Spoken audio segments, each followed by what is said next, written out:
A casa tombada.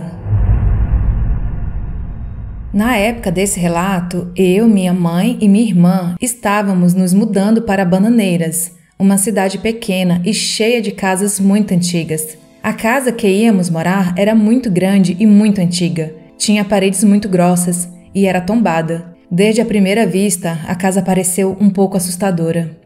Tinha um corredor enorme e em um dos quartos tive uma sensação ruim desde o momento em que eu entrei nele. Cada uma escolheu um quarto e esse ficou para visitas. Nas primeiras noites dormindo no quarto que escolhi, eu não me sentia bem. Era uma sensação de estar sendo observada o tempo todo e meu gato não dormia lá.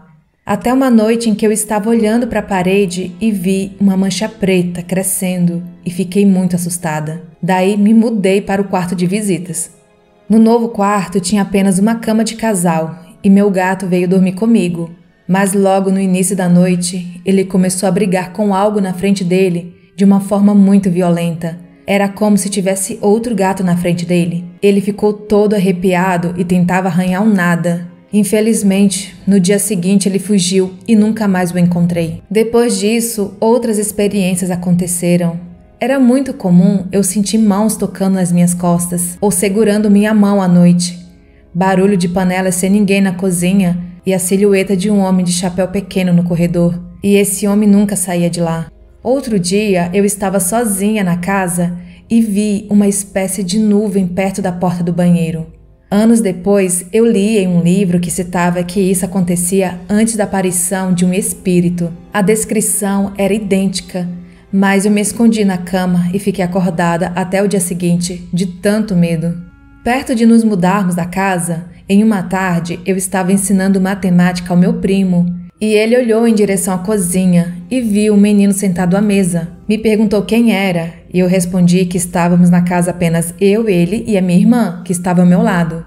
Daí ele começou a chorar e depois disso ele nunca mais voltou lá. Tempos depois, finalmente nos mudamos para outra casa. Apartamento em Jampa. Nessa época, eu fazia faculdade e dividia apartamento em João Pessoa. O prédio era antigo e sabíamos que lá aconteceu um sequestro muitos anos antes, mas sem vítimas fatais. Várias coisas aconteceram com todas nós. Uma vez, eu recebi uma ligação da minha colega de quarto falando que estava sozinha em casa e ouviu alguém batendo na porta.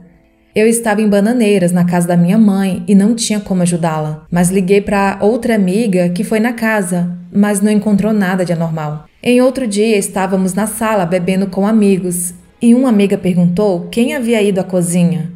Constatei que todos estavam na sala, então fui até a cozinha e nada, ninguém estava lá. Essa amiga ficou assustada e jurou que viu alguém se levantar e ir até a cozinha. Certa noite, minha amiga estava entrando no prédio e viu que uma moradora havia fechado o portão com a filha do lado de fora. Quando foi avisar a mulher, essa ficou muito chateada e disse que não tinha filha. A minha amiga veio contar assustada porque ela viu a mulher com 2 crianças juntas. Teve uma noite em que eu chamei um amigo para dormir na minha casa. Eu estava fazendo comida e escutei alguém entrar na cozinha, mas quando olhei, não tinha ninguém. Meu amigo estava na sala, todo concentrado assistindo Dexter. Jantamos, fui dormir e ele ficou na sala, onde iria assistir séries até cair no sono. Acordei com passos entrando no quarto. Esperei, imaginando que seria meu amigo, mas no momento que ia entrar, a gata que estava dormindo na minha cama saiu correndo assustada. Fui atrás e meu amigo continuava assistindo o seriado. Finalmente dormi.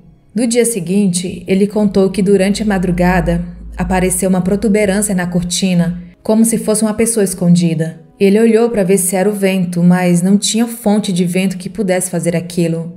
Ele ficou muito nervoso para dormir até que aquilo sumiu, do nada. A gente costumava ouvir umas brigas horríveis de casal, mas quando finalmente avisamos a síndica para denunciar por causa do barulho de alguém batendo numa pessoa, ninguém mais ouvia. Ao longo dos anos, muitas coisas aconteceram. Eu vi a avó do meu namorado meses depois dela ter falecido. No momento de felicidade, ela estava olhando para todos e parecia estar bem. Esses relatos foram enviados pela Anne, da Paraíba.